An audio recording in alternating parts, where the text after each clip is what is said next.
Hey everybody, it's Janice with Creating Through Chaos. I'm going to start this project off with this little sign that I got from Michael's.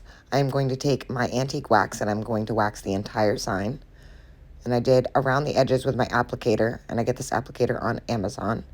And I did as much of the inside as I could with it, and as you can see it's circle so it won't get into all the little edges. So I just used a paintbrush to get around the edges and on the sides. Once I had that all covered with the antique wax and I let that fully dry, I'm going to take some white paint. I'm just going to kind of dry brush the white all over the entire sign, letting some of that antique wax come through.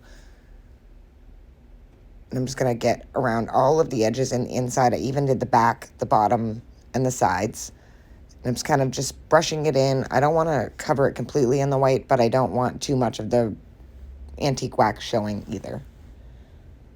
So I'm just going to go through and get that all covered, and then I'm going to let that dry fully as well. So once I have that all covered, I'm going to set that aside. I'm going to take this heart, and I'm going to paint this with some white paint as well. And I believe I got this heart at either Hobby Lobby or Dollar Tree. And then I'm going to let that heart fully dry with that white paint as well. And now I'm going to add a coat of Mod Podge to this. And then I'm going to let that Mod Podge fully dry as well. Once that was fully dry, I'm going to take this pretty napkin, and I love the design on this, the florals, and I'm just going to place that right on the center of the heart, kind of deciding where I want the flowers to be. I'm going to put a piece of parchment paper over it and then iron that on. I'm just making sure that that's fully adhered.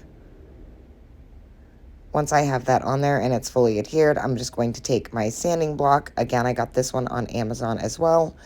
And I'm just going to peel off that excess napkin. Just go all the way around.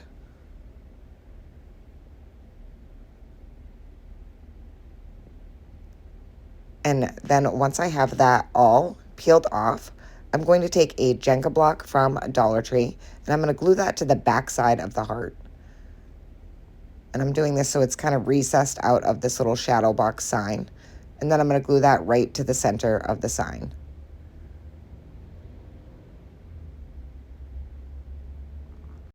And that is it. This project is finished. I think this turned out so super cute, and it was really, really easy. I love the shabby chic vibe of it, and I'm going to hang it in my bedroom because it matches the shabby chic vibe that I have going in there. Thank you guys for watching. I hope you enjoyed this video. I hope it inspires you to make one, and as always, don't forget to spread the chaos.